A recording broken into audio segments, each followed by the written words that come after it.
चालू आहेत या आपण याच्यामध्ये बघणार आहोत. So opportunities of the waste heat recovery iron and steel industries. Maximum जे आहे आयर्न अँड स्टील इंडस्ट्रीज मध्ये अपॉर्च्युनिटीज आहेत वेस्ट हीट रिकव्हरीच्या.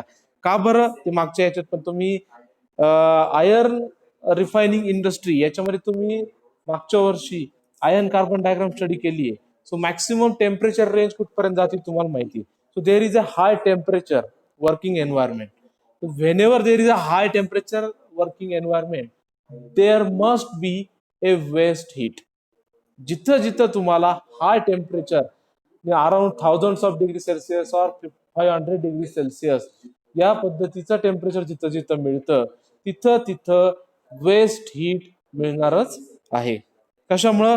कारण की एवढी हीट तर सगळीच्या सगळी युटिलाइज होत नाही.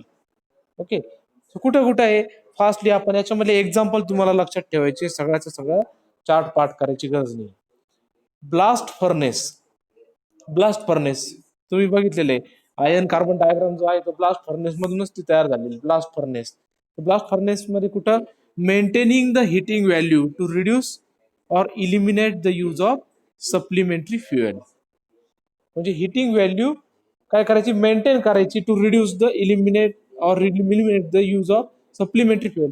नॅचरल गॅस वगैरे जे सप्लिमेंटरी फ्युएल आहे हे काय त्यांचा वापर कमी व्हावा यासाठी हिटिंग व्हॅल्यू मेंटेन करणे ही अपॉर्च्युनिटी आहे. अपॉर्च्युनिटी याचा अर्थ काय? तुमच्या पुढे संधी आहे. ही संधी आहे इंडस्ट्रीमध्ये की इथं तुम्ही हीट रिकव्हरी करू शकतात. ओके, करतात असं नाहीये, करू शकताय. Coke oven gas.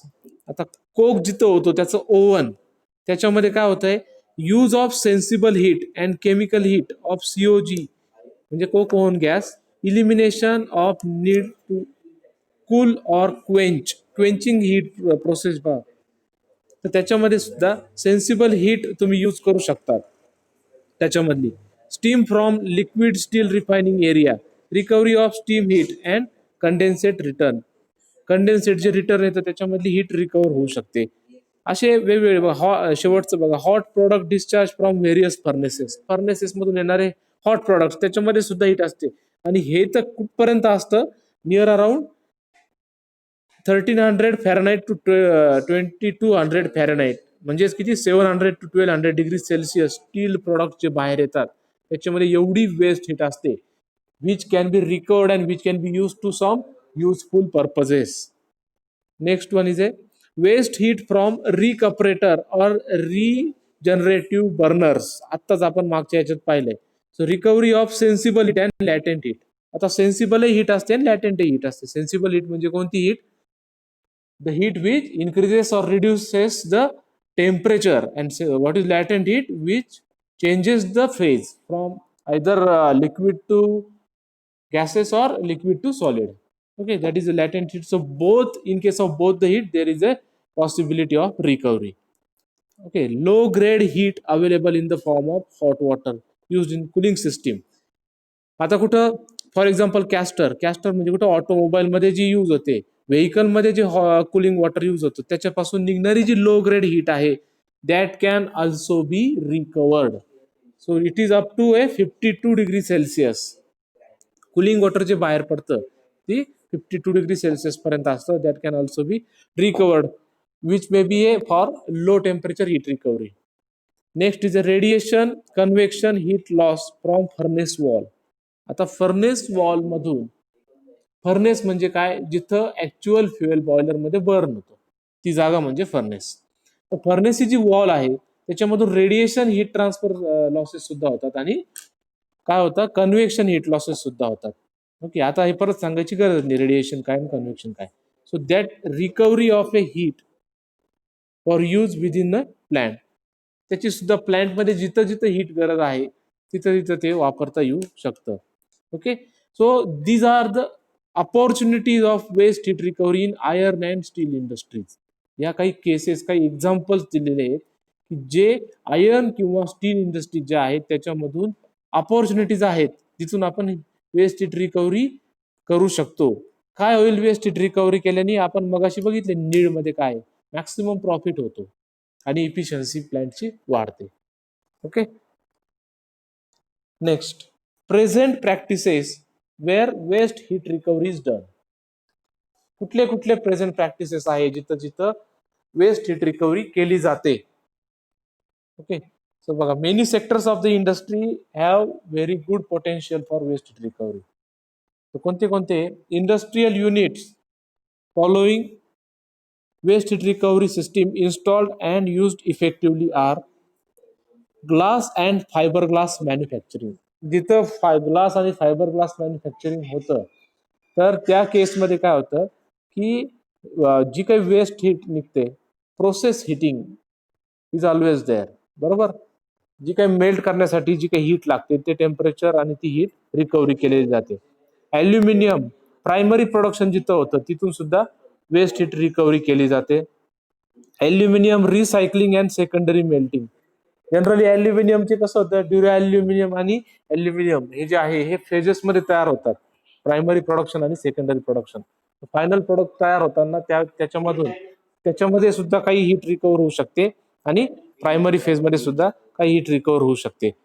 So steel integrated steel mill, स्टीलची जी मिल आहे तिथून काही आपल्या संगमनेरमध्ये सुद्धा आहे. तिथे तुम्ही जाऊन पाहू शकता की जिथं फर्नेस आहे त्याचं टेम्परेचर किती जास्त असतं.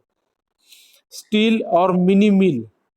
ओके, तर ही जी आहे लार्ज मिल आणि ही काय असू शकते, मिनी मिल, कमी याची, पण त्याच्यात सुद्धा काय चान्सेस आहे. कोटिंग, जिथं जिथं कोटिंग चालते, ओके, प्लेटिंग चालते, तिथं तिथं सुद्धा हीट आहे आणि ती हीट वेस्ट जाते. तर तिथं सुद्धा म्हणजे तिथं सध्या वेस्ट हीट रिकव्हरी होते. Chemicals and petroleum refining major operations. Crude oil जिथं जिथं रिफायनिंग आहे त्या केसमध्ये सुद्धा वेस्ट हीट रिकव्हरी चालते. पेपर मिल मध्ये सुद्धा वेस्ट हीट रिकव्हरी चालते. Food manufacturing. आता फूड मॅन्युफॅक्चरिंगचं एक मोठं एक्झाम्पल आपल्या संगमनेरमध्येच आहे, राजहंस ॲक्वा. किंवा तुम्ही जर बघितलं राजहंसचे मिल्क प्रोडक्ट जे आहेत, जे काही डेअरी प्रोडक्ट्स बनतात त्याच्यामध्ये जर तुम्ही बघितलं तर को जनरेशन प्लांट आहे. What is cogeneration plant ते आपण पुढच्या याच्यामध्ये बघणारच आहे. Cogeneration plant is a combine heating and power production. So combinely there is a power production also and there is a heating off. बघा, product तयार करताना हिटिंग तर द्यावीच लागणार फूड प्रोडक्ट तयार करताना. So that heat is not from primary fuel, that is not from another fuel, that is from a primary fuel. एकच fuel असणारे, सिंगल फ्युएल असणारे जे फ्युएल पॉवर प्रोडक्शन साठी पण यूज होतंय आणि हिटिंग साठी सुद्धा यूज होतंय. सिमेंटचे कोणत्या ड्राय प्रोसेस आणि शार्प फर्नेसेस. सिमेंट इंडस्ट्रीमध्ये सुद्धा प्रेझेंट प्रॅक्टिस होती waste heat recovery. Okay, these are some examples of industry where there is a present practices of waste heat recovery. सध्या प्रॅक्टिस करताय. ओके, आता काही एक्झाम्पल आहेत. For example animal shelter. आता animal shelter आहेत. Animal शेल्टरमध्ये हीटची गरज का असते? कारण ॲनिमलची जी ग्रोथ आहे ती ग्रोथ जर त्याला प्रॉपर हीट, म्हणजे खूपही हीट नको आहे, जेवढं टेम्परेचर मेंटेन पाहिजे, मे be A low temperature heat recovery may be needed for the animal shelter. तर ॲनिमल शेल्टरमध्ये कशा पद्धतीने हीट प्रोव्हाइड केली जाते हे इथं दिलेलं आहे. तर इनलेट जे आहे, आता इथं इनलेट लोअर्स म्हणजे काय की ज्याच्यामधून असे सेरेशन्स आहेत ज्याच्यामधून एअर पास केला जातो. आता ही हीट कुठून येते? जी हीट कुठून रिकव्हर केलेली आहे तर कुठल्या तरी एका मागच्या आपण बघितलेल्या केस मधून आपण काय केलेली आहे, हीट रिकव्हरी केलेली आहे. So that heat is pass, that air is passed over this and इथून जे जातं आणि इथून व्हेंट मधून ते एअर जो आहे तो बाहेर पडतो. So animal store inside that shelters which will get the heat which is necessary to grow. बरोबर आहे. आता जे काय आहे त्यांच्या ॲनिमलच्या फास्ट ग्रोईंग साठी जी काही हीट आवश्यक असते, ग्रोथ रेट जो असतो, some animal strongly influenced by atmospheric temperature. कोंबड्या वगैरे ज्या आहेत त्यांचा जो ग्रोथ होण्याचा जो स्पीड आहे तो ॲटमॉस्फेरिक टेम्परेचर वरती डिपेंड आहे. So proper control of temperature using waste heat, this will increase sorry, this will increase. Hello, येतोय का आवाज? तर हे जे आहे त्यांच्या ग्रोथसाठी काय होतं, वेस्ट हीट रिकवर करून त्याची प्रोडक्टिव्हिटी सुद्धा वाढते. So it is a creation of artificial temperature. इथं काय होतं, आर्टिफिशियल टेम्परेचर आपण तयार करतो, जे काही ऍटमॉस्फेरिक टेम्परेचर एवढं नाहीये, पण आर्टिफिशियल. एक्झाम्पल काय येईल याचं? Poultry farm. बरोबर आहे ना, सगळ्यांनाच माहिती असेल पोल्ट्री फार्म मध्ये आपण आर्टिफिशियल हीट तयार करतो. So this is the example of waste heat recovery for animal shelters. Okay, काय त्याच्यामध्ये जर विचारलं तुम्हाला एक्झाम्पल तर देता आलं पाहिजे. Next, green houses. आता ग्रीन हाऊस तर जवळजवळ सगळ्यांना माहिती आहे किंवा असायला पाहिजे. कुठं वापरतात ग्रीन हाऊस? कुठं वापरतात? Generally green house is a building. बरोबर आहे, green house is a building or it is also called as a glass house in which plants are grown. हे जे प्लांट्स आहे, क्रॉप्स आहे, हे मोठे होतात त्याच्यामध्ये, किंवा ते मोठे होण्यासाठी काय करतात, त्याला मदत करतात. इथं जी आहे waste heat, this can be use to produce green house climate. Green हाऊसचं climate where air temperature and relative humidity required for different vegetables can be controlled. Vegetable साठी काय काय लागतं? एअर टेम्परेचर आणि रिलेटिव्ह ह्युमिडिटी. बरोबर आहे, दोन्ही सुद्धा गोष्टी लागतात, तर त्या इथं कंट्रोल केल्या जातात. कशाने कंट्रोल केल्या जातात त्या? By using a waste heat. Waste heat कुठून निघते? आपण बरेचसे एक्झाम्पल बघितले बघा, कुठून कुठून high grade, low grade heat temperature वगैरे मिळतं. तर तिथं आपल्याला maximum low temperature heat recovery लागते. तर बघा इथं काय होतं, हॉट वॉटर जे आहे इथून इन केलं जातं. हॉट वॉटर कुठून मिळेल आपल्याला? May be exhaust of cooling water plant in the condenser. बरोबर आहे, कुलिंग वॉटर प्लांट जो आहे कंडेन्सरचा, तिथून आपल्याला मिळतं. इथं पास झाल्यानंतर इथं बघा हीट एक्सचेंजर आहे. तर हीट एक्सचेंजर म्हणजे काय होतं, इथं हॉट वॉटर पास झाल्यामुळं इथलं टेम्परेचर काय, इथं जी जागा आहे ही काय होणार आहे, हॉट होणार आहे. तर या जागेवरून जर एअर पास झाला तर एअर स्वतः बरोबर काय होणार आहे, हीट घेऊन जाणार आहे. Okay, so this heat is circulated here in the green house. Okay, आणि मग याच्यानंतर जी कमी टेम्परेचरचं वॉटर आहे हे पुन्हा काय केलं जातं, आउट केलं जातं. म्हणजे जे वेस्ट वॉटर आहे कुठलं, कंडेन्सर मधलं, ते कंडेन्सर मधल्या वॉटरला सुद्धा आपण ग्रीन हाऊस मध्ये हीट प्रोड्यूस करण्यासाठी. आणि ग्रीन हाऊस म्हणजे तुम्हाला माहिती आहे हे रूफ असतं, या रूफच्या बाहेर ती हीट जात नाही. बरोबर आहे, ती हीट पुन्हा येऊन इथेच सर्क्युलेट होत राहते, आणि मग या प्लॅन्टची जी ग्रोथ आहे ही प्रॉपर होत असते. ओके, आता green house which uses 25% of waste heat from 100 megawatt plant. 100 मेगावॅटचा जो पॉवर प्लांट आहे त्याच्यामधून निघणारी जी वेस्ट हीट आहे त्याच्यातली 25% of waste heat is used by a larger green house. Larger green house जो आहे, आणि त्याला खर्च पण तेवढाच असतो, करोडोमध्ये त्याचा खर्च येतो. ओके, प्लास्टिक शीट दिलेलं आहे. प्लास्टिक शीट का दिलेलं आहे? तेवढ्यासाठीच दिलेलं आहे की जेणेकरून त्याच्यामध्ये हीट पास होणार नाही. ओके, एक्झाम्पल्स कुठले कुठले आहेत ग्रीन हाऊसचे?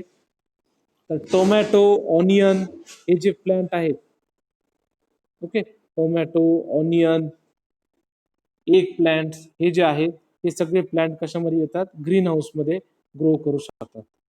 ओके, हा झाला ग्रीन हाऊस. त्यानंतर aquacultural use of waste heat recovery. Aquacultural म्हणजे आपण जे वॉटरचं टेम्परेचर जे आहे ते वॉटरमध्ये आर्टिफिशियल पॉन्ड करून आपण तो कसा आपण ते भरून काढू शकतो. ओके, काय केलं जातं, याचं टेम्परेचर आपल्याला वाढवायचंय, जेणेकरून जेणेकरून काय होऊ शकतं, आपण हे वॉटर जे आहे ते कुठल्या तरी याला, मे बी आता आपण मागची केस जर बघितली त्याच्यामध्ये आपण हॉट वॉटर दिलेलं आहे की नाही, कंडेन्सर मधून बाहेर येणार, ते कसं युटिलाइज करू शकतो हे बघा. टर्बाईन आहे आणि इथं कंडेन्सर आहे, आपण हे इथं बघितलेलं आहे. आता कंडेन्सर मध्ये काय येतंय, हाय टेम्परेचर स्टीम येते फ्रॉम टर्बाईन, आणि 30 डिग्री सेल्सिअसचं वॉटर कुठून जातं, या पॉन्ड मधून, तळ्यामधून जातं, आणि ते काय करत होतं, इथं हीट होतं वॉटर. कशामुळे हीट होतं, त्या स्टीमची हीट काढून घेतं. म्हणजे स्टीमचं कन्व्हर्जन वॉटरमध्ये होऊन जे काही वॉटर आपल्याला पाहिजे ते बॉयलरला जातं आणि ही रिकवर झालेली हीट आपण पुन्हा पॉन्ड मध्ये काढतो. So now pond water becomes 45 degree Celsius. Okay, म्हणजे हे एक्झाम्पल दिले 45. जर स्टीम जास्त टेम्परेचरची असेल तर which may become 75 degree Celsius. So 70 to 75 degree Celsius temperature water will be use for green house plant. किती 70 ते 75 डिग्री सेल्सिअसचं वॉटर तिथं वापरलं जातं. Okay, so these are the live examples, some examples of waste heat recovery in actual practices. Agricultural use कुठं होतो, soybean. तर soybean जे आहे, soybean, it is observed that soybean yield increases from 2.25 to 3.75. आता हे काय आहे, 2.25 टन एका एकर मध्ये, पर एकर एवढी ग्रोथ त्याची होते. कधी, जर वेस्ट हीट रिकव्हरी करून आपण जर प्लांट केला तर किती वाढतो तो, 2.25 टन्स पर एकर ते 3.75 टन्स पर एकर एवढा त्याचा यील्ड काय होतो, वाढतो. Okay, next cotton. कॉटन मध्ये काय होतं, जर आपण कॉटन मध्ये हिटेड वॉटर पास केलं तर ते कशासाठी वापरलं जातं, सॉइल. त्याच्यामुळे काय काय होतं, सॉइल स्टरिलायझेशन. सॉइल स्टरिलायझेशन म्हणजे निर्जंतुकीकरण, बरोबर आहे की नाही. मातीचं निर्जंतुकीकरण होतं, which is better for a growth of A plant. Decreases growth rate of A diseases. त्याच्यावरती जे वेगवेगळे जे काही जीवजंतू बसू शकतात, बॅक्टेरिया किंवा जे बसू शकतात क्रॉप वरती, ते डिसीजेस सुद्धा कमी करतं. Okay, so that is the use of waste heat recovery or waste heat water into agricultural use. Next, okay, so this is the end of waste heat recovery section. Now next is a introduction to cogeneration. What is cogeneration? Next topic. So first, what is cogeneration? So it is a combined heat and power. It is called as CHP, combined heat and power. कोजनरेशनलाच काय म्हणतात, CHP. तर cogeneration म्हणजे नेमकं काय, तर बघा, first heat और thermal energy. पहिले काय होते, थर्मल एनर्जी, आणि सेकंड मेकॅनिकल और इलेक्ट्रिकल एनर्जी. तर let us take example of boiler. Okay, boiler मध्ये जर तुम्ही बघितलं तर बॉयलर काय करतो, बॉयलर मध्ये आपण सिंगल फ्युएल पास करतो. Okay, that single fuel is burned in the boiler which produces heat. That's why water is converted into high temperature and pressure steam. पुढे जाऊन काय होतं, ती high pressure and temperature steam जाऊन टर्बाईनला drive करते. काय करते, टर्बाईनला ड्राईव्ह करते. टर्बाईनला ड्राईव्ह केल्यानंतर मेकॅनिकल एनर्जी प्रोड्यूस होते, and which is further converted into electrical energy by using A generator. बरोबर आहे, ही तर एक सायकल आपल्याला माहिती. आता टर्बाईन मधून वेस्ट जाणारी जी हीट आहे, कंडेन्सर मध्ये वेस्ट जाणारी जी हीट आहे, ती रिकव्हर करून आपण जी हीट और थर्मल एनर्जी आहे ती फॉर कशाला वापरली, हिटिंग साठी वापरली. तर काय काय झालं, आपल्याला हीट पण मिळाली प्रोडक्टला आणि पॉवर प्रोडक्शन पण झालं. सो ज्या ज्या प्लांट मध्ये पॉवर प्रोडक्शन, म्हणजे पॉवर प्रोडक्शन कोणतं, आयदर मेकॅनिकल पॉवर और इलेक्ट्रिकल पॉवर प्रोडक्शन होतं, आणि त्याचबरोबर हिटिंग सुद्धा होते, अशा प्लांटला कंबाईन हिटिंग अँड पॉवर और कोजनरेशन असं म्हणतात. कोजनरेशन प्लांट म्हणतात. म्हणजे इथून पुढे जर तुम्हाला कोणी विचारलं what is cogeneration plant, A plant in which there is A production of electricity as well as the there is a heating of some product. or there is a heating of a process by using a single source of fuel. हे महत्वाचं आहे, bye using a single source of fuel. आपण असं नाहीये की steam production साठी वेगळं fuel वापरलं आणि प्रोसेस हिटिंग साठी सेपरेट फ्युएल वापरलं, असं नाहीये. So cogeneration is nothing but the application of waste heat recovery. बरोबर की नाही? वेस्ट हीट रिकव्हरीच एक एक्झाम्पल आहे. Next, need of cogeneration.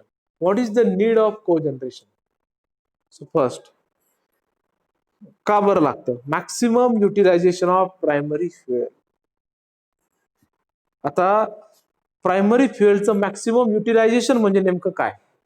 समजा बॉयलर मध्ये आपण 1 टन कोळसा टाकला, 1 टन कोल सप्लाय केला. आता हा 1 टन फ्युएल बर्न झाल्यानंतर जी काही हीट प्रोड्यूस होणार आहे, बरोबर, कोलचं जे युटिलायझेशन हे कशावर ठरणार? आपण हीट किती तो प्रोड्यूस करतो आणि ती किती आपण वापरतो, ते that is called as utilization of fuel. आता जेवढी हीट तो प्रोड्यूस करतोय तेवढी हीट जर आपण आउटपुट साठी वापरली गेली, so there is a more utilization of primary fuel. आता आपण जर ती हीट फक्त आणि फक्त पॉवर प्रोडक्शन साठी वापरली, so we can say there is a 40% utilization of fuel. जर आपण बॉयलरची हीट फक्त पॉवर, ठीक आहे, म्हणजे याचा अर्थ काय झाला, इथपर्यंत आलो होतो आपण. मॅक्सिमम युटिलायझेशन ऑफ फ्युएल आपण जेव्हा पॉवर प्लांटचा फक्त इलेक्ट्रिसिटी जनरेशन साठी उपयोग करतो, त्यावेळेस आपण किती युटिलायझेशन करतो फ्युएलचं? ओनली 40%. म्हणजे याचा अर्थ आपली 60% हीट जी आहे, 60% of heat is wasted in the atmosphere. Okay, so within that 60% heat, we will use 40% heat for cogeneration, that is process heating. So we can say 40% and 40 plus 40% means 80% total utilization of fuel. Okay, maximum utilization म्हणजे काय? 80% utilisation of fuel आपल्याला cogeneration मध्ये मिळतं, जे की normal plant मध्ये किती? फक्त 40%. Okay, second one, it satisfies the need of electricity and a process heat. दोन्ही आपले काय होतात? आउटकम जे आहे ते सॅटिस्फाय होतात. पहिला आउटकम आपला काय? तर प्रोडक्शन ऑफ इलेक्ट्रिसिटी. सगळ्यात महत्वाचं तर आपल्याला इलेक्ट्रिसिटी प्रोड्यूस करायची. इलेक्ट्रिसिटी आपल्याला मिळतीये 100 मेगावॅट, 150 मेगावॅट, 220 मेगावॅट, जे काय depending on the type of power plant. आणि second one is a process heat. Process heat कुठेतरी फूडला, आपल्याला फूड प्रोडक्टला हीट करण्यासाठी लागतीये, कुठं स्टील कोअर मध्ये लागतीये, कुठं स्टील मॅन्युफॅक्चरिंग मध्ये लागतीये, प्लॅस्टिक मॅन्युफॅक्चरिंग मध्ये लागतीये, ॲल्युमिनियम मॅन्युफॅक्चरिंग मध्ये लागतीये. So there is a process heat and electricity, जे दोघांची पण नीड काय करते? ते सॅटिस्फाय करते. Okay, third one, it is a economical. Why it is economical? Because it utilises more and more fuel. तर तुम्ही तेवढ्याच फ्युएल मध्ये जर एक्स्ट्रा कॉस्ट वाचवतायत, so there is a saving of cost, which mean it is a economical. Efficiency तुम्ही वाढवतायत, fuel कमी करतायत, याचा अर्थ तुम्ही काय करतायत? प्रॉफिट अर्न करतायत, and that mean it is a economical. Next one, lower emissions. Waste जाणारी ऍटमॉस्फिअर मधली हीट. आता एक सगळ्यात आधी हे बघू की ऍटमॉस्फिअर मध्ये जर जास्त टेम्परेचरचा एक्झॉस्ट गॅसेस बाहेर पडले तर काय काय होऊ शकतं? सगळ्यात पहिलं तर हाय टेम्परेचर. तुम्ही एक विचार करा की प्रत्येक सिटीमध्ये शुगर फॅक्टरी आहे. प्रत्येक सिटीमधून जर हाय टेम्परेचर 750 डिग्री सेल्सिअस किंवा 500 डिग्री सेल्सिअसचे गॅसेस तर प्रत्येक ठिकाणून बाहेर पडले, which will contribute to the global warming. बरोबर आहे. आणि ग्लोबल वॉर्मिंग साठी लागणारा जो मेजर कॉन्स्टिट्युएंट आहे carbon dioxide, So carbon dioxide and nitrogen oxides are formed at higher temperature. मी मगाशी पण सांगितलं. आणि आपण हायर टेम्परेचरच होऊ देत नाही. कारण का, तर हायर टेम्परेचरच्या हॉट फ्लू गॅसेस हीट आपण काढून घेतोय, आपल्या पर्पजसाठी यूज करतोय. सो जे फायनल हॉट फ्लू गॅसेस जाणार आहेत यांचं टेम्परेचर खूप कमी असणार आहे. झिरो तर नाही असू शकत, पण इमिशन्स काय होणार आहेत, लोअर होणार आहेत. Okay, so lower emissions, that is also need. Efficiency 80%.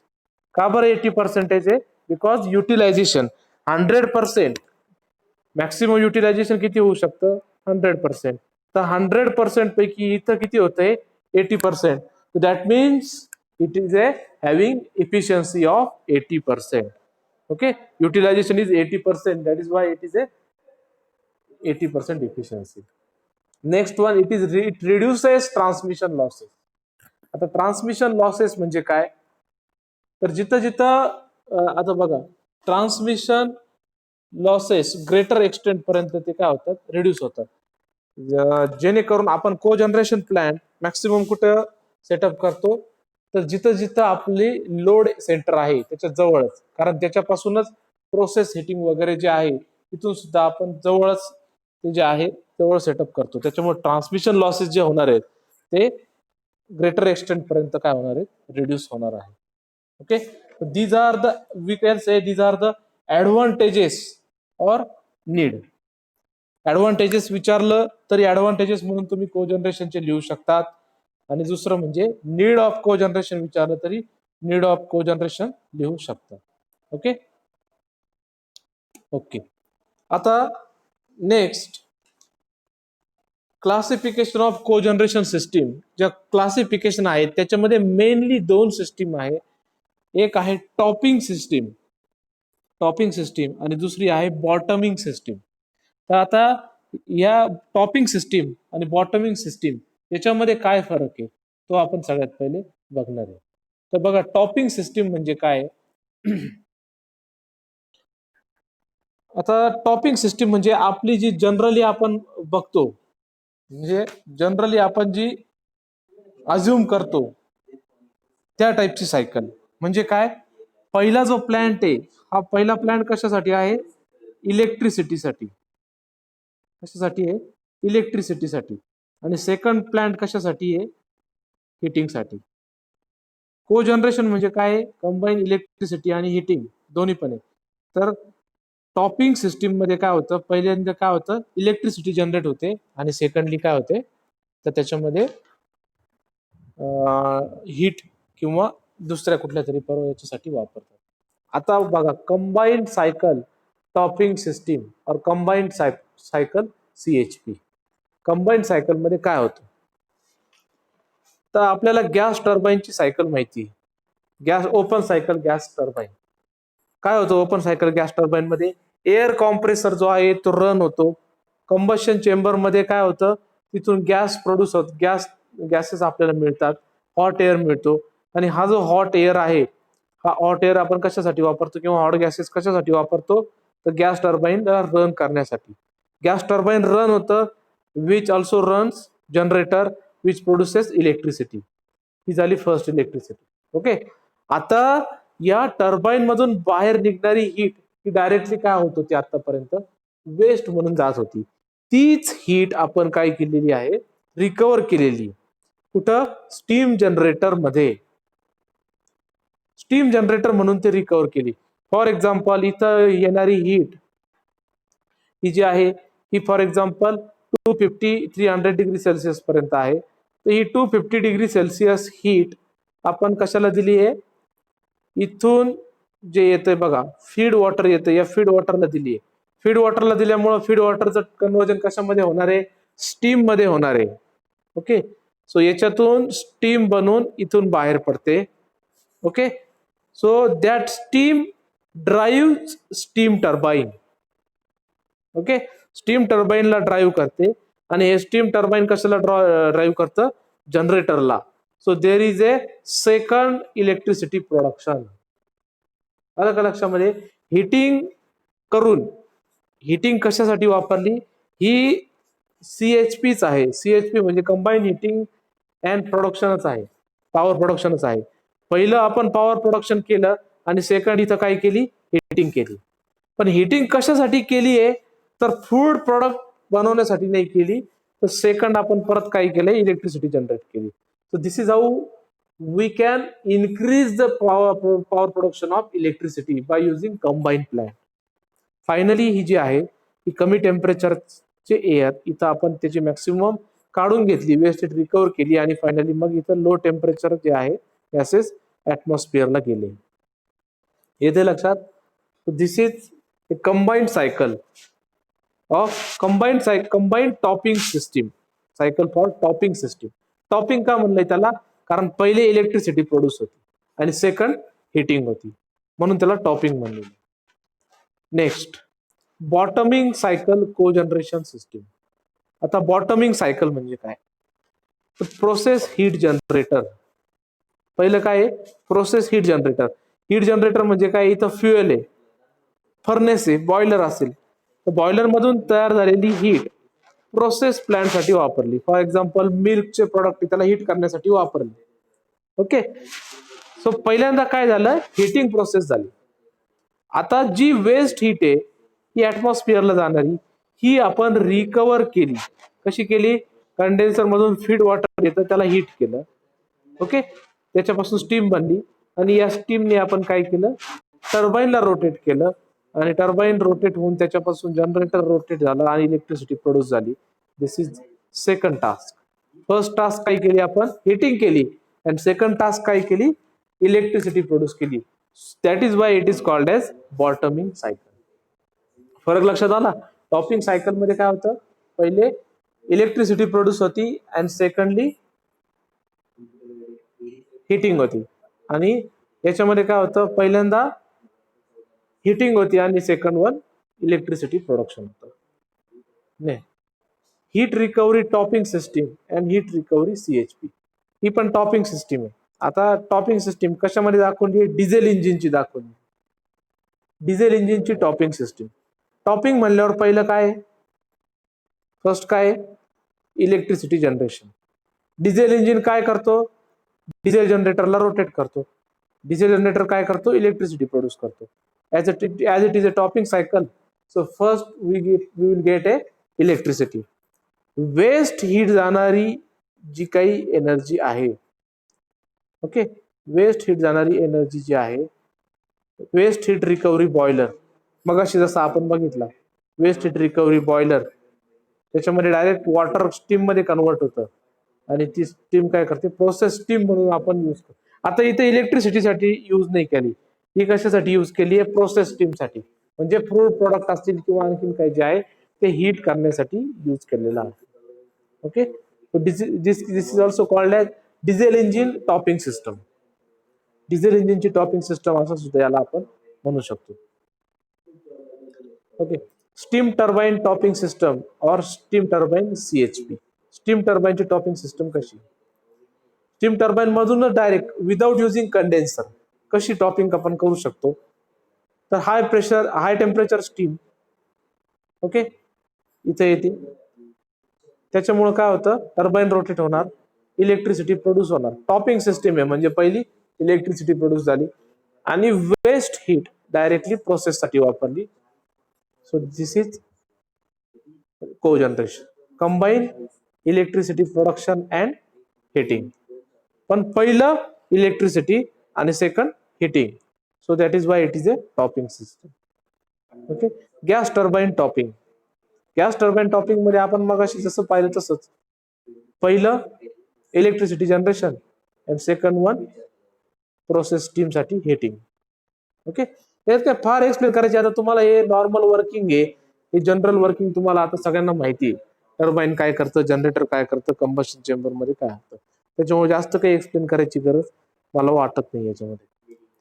Topping system फक्त लक्षात ठेवा, गॅस टर्बाइन टॉपिंग आहे, स्टीम टर्बाइन टॉपिंग आहे, डिझेल इंजिन टॉपिंग आहे. ओके,